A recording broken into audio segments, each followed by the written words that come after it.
بسم اللہ الرحمن الرحیم۔ سامعین، آج 31 دسمبر ہے اور آج کی رات اور 1 جنوری کا جو دن ہوتا ہے یہ ہمارے یہاں جو منایا جا رہا ہے اور ہمارے مسلم لوگ اور ہمارے مسلم سماج اس چیز کا اندازہ ہی نہیں ہے کہ یہ جو فنکشن منائے جاتے ہیں اور جو یہ خوشیاں منائی جا رہی ہیں اور جو ہم اس چیز کو سیلیبریٹ کر رہے ہیں یہ کیوں کر رہے ہیں اور یہ آیا کہاں سے ہیں۔ تو اس تعلق سے مجھے چند باتیں آپ سے بس عرض کرنی ہے اور آپ سے اپیل کرنی ہے کہ خدا را اس چیز میں آپ ملوث نہ ہوں، آپ شامل نہ ہوں۔ آج کی رات سب سے زیادہ دنیا میں جو گناہ ہوتے ہیں سب سے زیادہ وہ ہے زنا۔ سب سے زیادہ جو گناہ ہے سب سے پہلے نمبر پہ آتا ہے زنا، اور دوسرے نمبر پہ جو کام ہوتا ہے نا وہ ہے شراب نوشی، تیسرے نمبر پہ جو کام ہوتا ہے وہ ہے میوزک، اور چوتھے نمبر پہ جو کام ہوتا ہے وہ ہے ظلم و ستم۔ یعنی ہم دوسروں کو اتنا پریشان کرتے ہیں اس کی کوئی انتہا نہیں ہے۔ سب سے پہلا جو کام ہوتا ہے زنا، سب سے زیادہ آج کی رات ہوتا ہے۔ بہت ساری ہماری ماں و بہنوں کی عزتیں آبرو لوٹی جاتی ہیں اور ہمارے خود مسلمان یہ کام کر رہے ہیں۔ افسوس اور تعجب ہوتا ہے، کیا تمہیں شرم نہیں آتی کہ ہم مسلمان کہلانے کے لائق ہیں؟ جو طریقہ اور جو چیزیں آقا کریم صلی اللہ علیہ وسلم ہمیں دے کر گئے تھے ہم نے بالکل فراموش کر دیا ہے۔ کیا ہمیں رسول اور خدا کے جو اصول اور قوانین ہیں وہ اچھے نہیں لگتے؟ جو رسول اور اللہ نے ہمیں خوشیاں دی ہے کہ وہ خوشی ہمیں کافی نہیں ہے؟ یہ کہاں سے ضرورت آئی ہے؟ تو میں خاص طور سے نوجوانوں سے کہنا چاہتا ہوں کہ اس چیز سے بچیں، بہت زیادہ بچیں۔ بھائی کوئی بھی فنکشن آپ نے اٹینڈ نہیں کرنا ہے، رات کے فنکشن ہو کچھ بھی ہو، کیا ضرورت ہے بھائی؟ کیا خوشیاں ہیں؟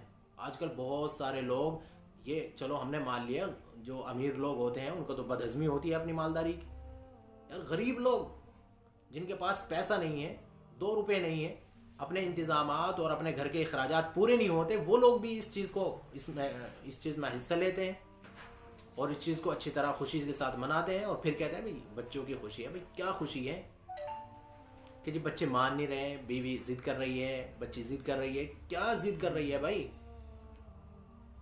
کیا ضرورت ہے ایسی خوشیاں پوری کرنے کی جس میں اور خدا اور رسول کے احکامات کی دھجیاں اڑائی جاتی ہوں، جس میں معاشرے کے اندر کا جو کلچر ہے، جو اسلامی کلچر ہے، اس کی دھجیاں اڑائی جاتی ہوں؟ ایسی خوشی لے کر ہمیں جانا کہاں ہے؟ اس لیے ایسی خوشیوں سے بچیں، یہ کوئی خوشی نہیں ہے، یہ دھوکہ ہے۔ خوشیاں ہی اگر اپنی اولاد کو دینی ہے، اپنے بچوں کا مستقبل سنوارنا ہے، اپنے بچوں کا فیوچر سنوارنا ہے، تو آپ ان کو کیا کریں؟ خدا اور رسول کی محبت دیں، آپ ان کو نمازوں کی محبت دیں۔ بھائی اچھے کام کرائے نا، کیا ضرورت ہے فضول پیسہ خرچ کرنے کی؟ پیسہ بھی خرچ ہو رہا ہے، گناہ بھی مل رہی ہے، ساتھ ساتھ میں بدنامگی بھی ہو رہی ہے، ساتھ ساتھ میں ہم کس کے؟ اللہ کے رسول صلی اللہ علیہ وسلم کی حدیث ہے، من تشبہ بقوم فہو من۔ جو جس جیسی مشابہت اختیار کرتا ہے، جن کا طریقہ، جن کا کلچر اور جن کا لباس جو بندہ اختیار کرتا ہے وہ اسی قوم میں شامل ہوتا ہے۔ اب اندازہ لگائیے قیامت کے دن ہمارا جو حشر ہوگا وہ کس کے ساتھ ہوگا؟ یہود و نصارہ کے ساتھ ہوگا۔ جن کا بنایا ہوا، جن کا لایا ہوا یہ نظام اور جس کو ہم خوشیاں کہہ رہے ہیں، جو ہم سیلیبریٹ کر رہے ہیں، تو یہ چیزیں جن کی لائی ہوئی ہے اس کے ساتھ ہمارا انجام ہوگا۔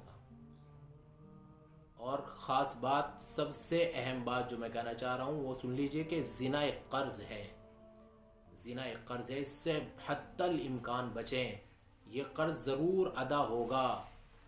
اللہ کے رسول صلی اللہ علیہ وسلم کی حدیث ہے، اگر کوئی بندہ زنا کرتا ہے تو 4 جگہوں سے اس کے زنا کی ادائیگی ہوتی ہے، چاروں میں سے کوئی ایک سے بھی ہو سکتی ہے۔ اگر آپ نے کسی کی بیٹی کے ساتھ زنا کیا ہے، آپ نے کسی کی بیوی کے ساتھ زنا کیا ہے، آپ نے کسی کی بہن کے ساتھ کیا ہے، کسی کی ماں کے ساتھ کیا ہے، تو یہ تو آپ کی ماں سے وہ قرض ادا ہوگا، یا آپ کی بیٹی سے وہ قرض ادا ہوگا، یا وہ آپ کی بہن سے ادا ہوگا، یا وہ پھر آپ کی اماں سے ادا ہوگا۔ اس لیے ہوش کے ناخن لیں۔ کیا کوئی غیرت مند مسلمان، کوئی غیرت مند آدمی، یار مسلمان نہیں، غیرت مند آدمی یہ نہیں چاہے گا کہ میری بہن کے ساتھ ایسا کام ہو، میری بیٹی کے ساتھ اس طرح کا کام ہو، میری ماں کے ساتھ اس طرح وہ ضرور تم میں سے کسی ایک سے ادائیگی ہوگی، ان چاروں افراد میں سے کسی نے ایک سے ادائیگی ہوگی۔ پھر کیوں کر رہے ہو؟ اگر اپنی بیٹیوں کو، اپنی بہنوں کو، اپنی ماں کو، اپنی بیویوں کو محفوظ رکھنا چاہتے ہو، دوسروں کی نظروں سے ان کو محفوظ رکھنا چاہتے ہو، ان کی حفاظت کرنا چاہتے ہو، برے کام سے ان کو روکنا چاہتے ہو، تو تمہیں خود بھی روکنا پڑے گا۔ امید کرتا ہوں انشاءاللہ یہ بات سمجھ میں آئے گی، اور اس چیز سے حتی الامکان ہمارے لوگ کوشش کریں گے۔ دوسری چیز مجھے جو ایک بات اور کہنی ہے، مجھے ایک میسج اور دینا ہے کہ ہمارے یہاں چھٹیاں بھی کر لیتے ہیں۔ بھائی چھٹیاں کیوں، جب ہمارے کوئی تہوار نہیں ہے؟ اللہ کے رسول نے اس طرح خوشیاں منانے سے انکار کیا ہے۔ اگر تمہیں خوشی ہی منانی ہے، اور تمہیں اگر نئے سال کی خوشیاں منانی ہے، تو وہ دوسرے طریقے بھی ہیں۔ ایک طریقہ یہ ہے کہ آپ اللہ کے سامنے، اللہ کی بارگاہ میں بیٹھ کر روئیں، پورے سال جو گناہ آپ سے ہوئے ہیں، جو جرم آپ سے ہوا ہے، جو غلطیاں آپ سے ہوئی ہیں، ان کی تلافی کریں، ان کی معافی اللہ سے مانگیں، اور آئندہ سال جو ہے نئے سال شروع ہوگا تو اس میں دعا اللہ سے کریں۔ یہ ہے ایک طریقہ اگر منانی ہے۔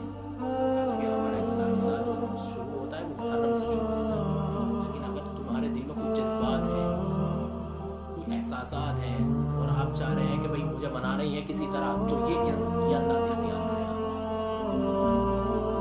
اور کسی بھی طرح اپنا نقصان نہ کریں۔ کوئی بزنس مین ہے، کسی کی شاپ ہے، کسی کی دکان ہے، کسی کی تجارتیں ہیں، تو کوئی چھٹی نہیں ہے، کوئی چھٹی نہیں ہے، چونکہ اسلام نے دیا ہی نہیں کوئی چھٹی کا کنسیپٹ۔ کیا مطلب ہوتا ہے پھر چھٹی کا؟ اس لیے اپنے کام کاج میں مشغول رہیں۔ اس سے جو ہے نا ہماری اولاد پہ غلط اثر پڑے گا۔ اگر ہم چھٹی کر رہے ہیں تو ہماری اولاد کے ذہن میں یہ بات آئے گی کہ 1 جنوری کو ہمیں چھٹی رکھنی ہے۔ آپ اپنے بچوں کو غلط کنسیپٹ دے رہے ہیں، اس لیے اس چیز سے احتیاط کریں۔ اپنی طرف سے کوئی چھٹی بالکل نہ کریں، اور اگر آپ کسی اسکول میں ٹیچر ہیں یا کسی سرکاری محکمے میں ملازم ہیں، تو آپ حتی الامکان کوشش یہ کریں کہ اپنے گھر میں حفاظت کے ساتھ رہیں، اور اپنے بچوں میں اگر اس طرح کی حرکتیں دیکھ رہے ہیں تو ان کو روکیں کہ بیٹا میں تو مجبوری میں رکا ہوا ہوں یہاں، آپ اس طرح کی حرکت نہ کریں۔ ان کو سمجھائیں کہ آپ مسلمانوں کے بچے ہیں، آپ اسلامی تہذیب رکھنے والے بچے ہیں۔